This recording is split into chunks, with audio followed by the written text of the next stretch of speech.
Bonjour.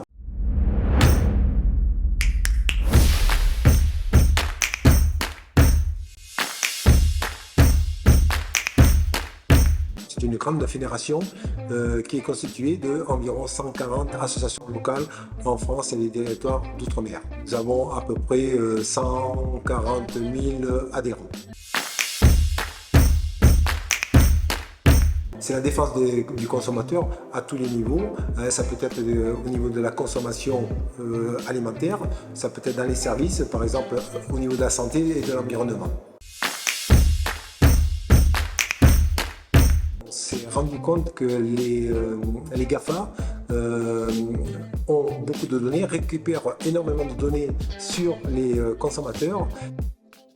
Et ces données sont stockées dans des databases et ces databases, effectivement, si elles sont utilisées d'une part par ces grandes sociétés, peuvent servir honnêtement, c'est-à-dire qu'elles peuvent nous dispenser certaines informations ou nous inciter à faire des achats particuliers, mais toutes ces données peuvent être aussi piratées avec tous les inconvénients que cela peut donner. Quelle indignité!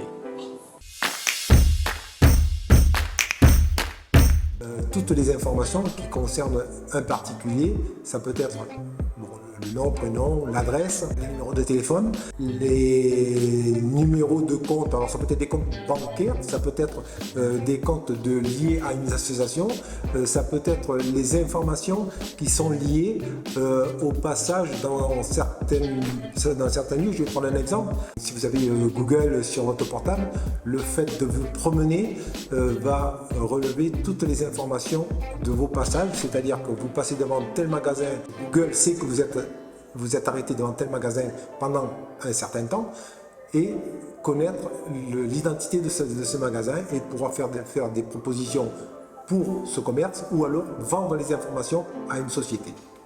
Il est prêt pour une pub. J'ouvre les enchères.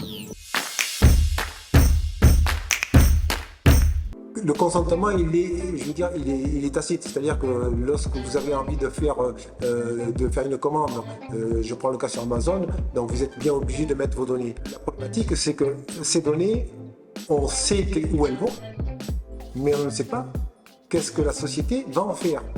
Est-ce qu'elle les garde pour elle ou est-ce qu'elle va en profiter pour les vendre à une autre société? Non mais première nouvelle, alors là. La première chose, c'est que lorsqu'on va sur Internet, d'abord il faut essayer d'avoir des mots de passe qui soient performants. C'est-à-dire il faut éviter AZERTY, 2, 3, 4, 5. Alors, il est évident que quel que soit le mot de passe, un jour ou l'autre, si des hackers arriveront toujours à le faire. Mais plus vous mettez des barrières, moins votre compte sera piraté.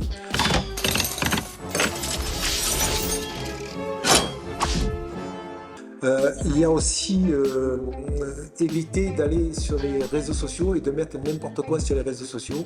Ça peut être des photos de famille, des photos personnelles. Donc c'est pour ça qu'on conseille aussi aux parents de faire attention à ce que font les enfants, puisque de plus en plus d'enfants ont Internet sur eux. Donc voilà, donc faire très attention à ça.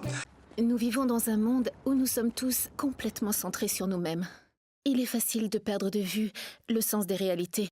Il faut faire aussi attention aux moteurs de recherche lorsqu'on va sur un site particulier, éviter de laisser des traces, de ne pas oublier de se déconnecter.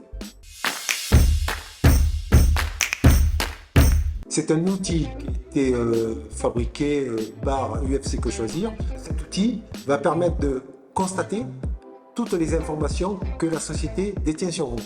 Ensuite, libre au consommateur de faire de lui-même, c'est-à-dire écrire à la société en disant voilà, vous me désabonnez, vous retirez les informations que vous avez sur moi et la société a 1 mois pour lui répondre. Dans le cas où effectivement la société ne répond pas, le consommateur peut venir nous voir et nous pourrons l'aider dans sa démarche pour obtenir gain de cause.